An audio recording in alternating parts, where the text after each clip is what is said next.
bro, gagawa naman tayo ng simpleng lababo. Nung una, kakatingin muna natin ng part kung saan ilalagay natin ang lababo. Tara, umpisa na natin.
Yan na nga mga bro, natapos ko ng pagcutting at nai-set up ko na to.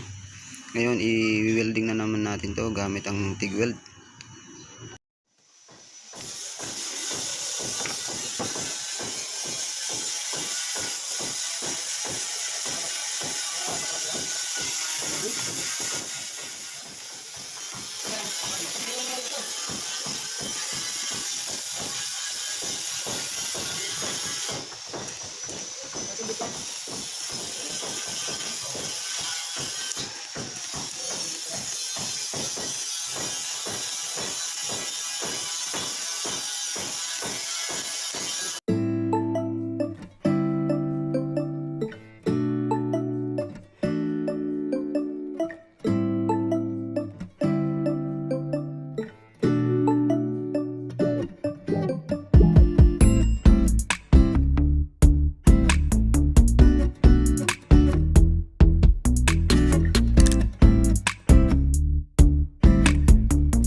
Share ko nga pala sa inyo mga bro kung anong kapal ng plain sheet.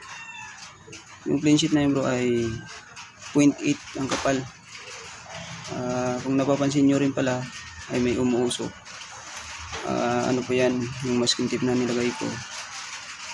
At sa mga katigwell dyan, alam po nila yan kung para saan yun.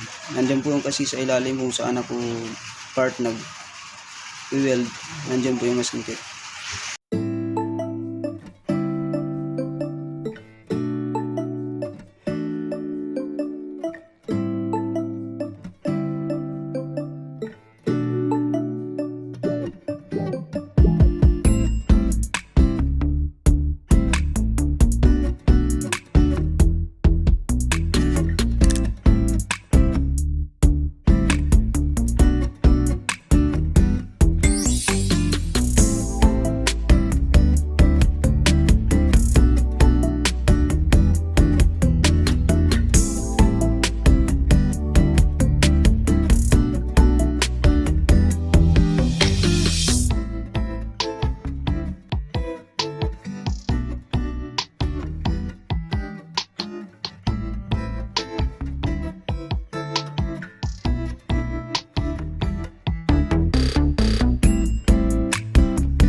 Tapos din ang mga ginawa nating lababo.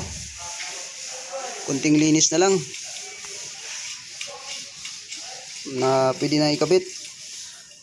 Ayan, kunting linis na lang yan mga bro. Nalagyan ko na rin siya ng drain.